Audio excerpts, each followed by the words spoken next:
So in this DebuggedJNR video, we're going to be looking at an example of an algorithm, how to sort numbers. We looked at what an algorithm was in another DebuggedJNR video, and here we're going to look at an example of how to use it, perhaps in a way that's a bit more linked to computers. It's quite a common problem actually when you're working with computers and in computer science to need to sort numbers. So that means putting numbers in order, okay? So 1, 2, 3, 4, 5 and so on. So you might ask, why would you want to do that? So let's try a little experiment. On screen now you'll see loads of numbers. I want you all to try and find the number 72. Done that?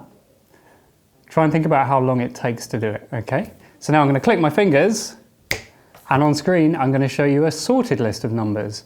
So out of this list I want you to find number 23. Hopefully you found that a lot easier. So if the numbers are sorted, it's much easier to find things. This is exactly the same way that a dictionary works.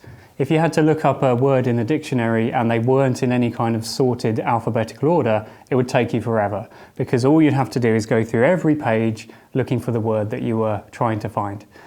So sorting is really important, and it helps computers do things much quicker. In order to work through an example, I've got just some playing cards here to help us do that. So we've got the numbers 1, 2, 3, 4, 5, 6. So the aces are 1, so we're going to give them a shuffle. And then we're going to sort them. So hopefully these will come out muddled up. So our task, the algorithm that we want to run to sort them, is going to be to put all the low numbers at this end working up to the high numbers at this end, okay? Now there's lots of different ways you can sort numbers. There's lots of different kinds of algorithms.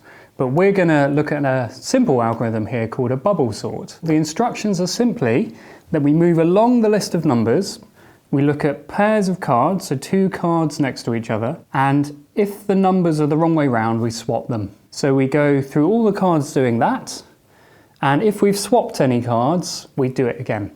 Okay, and we keep doing it until we've gone through once and haven't swapped any. So we're trying to get the low numbers down this end and the high numbers up here. Okay, so we look at the first two pair of cards, 3 and a 6.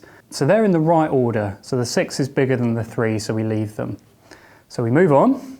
Next pair of cards is a 5 and a 6.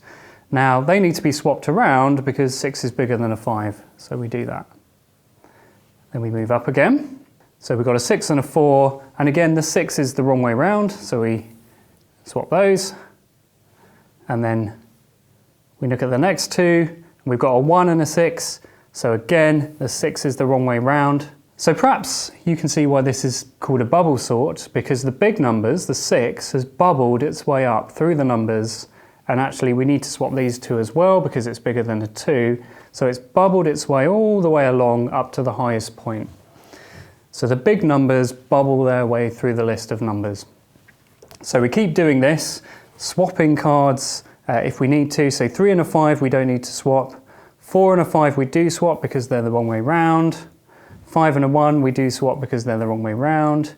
2 and a 5 we do swap because they're the wrong way round. And then these two are right. And we keep doing that.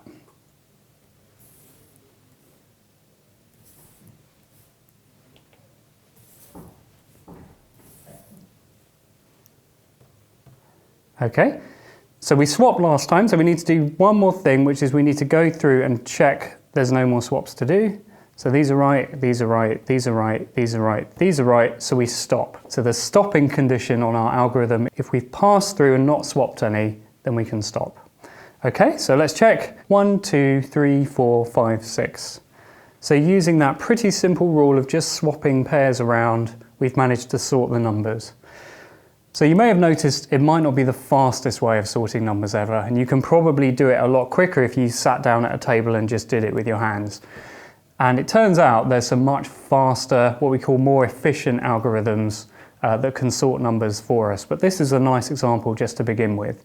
So that's the bubble sort. So that's an example of how we can use a real world computational computer science algorithm to do a job for us, to sort a list of things into order.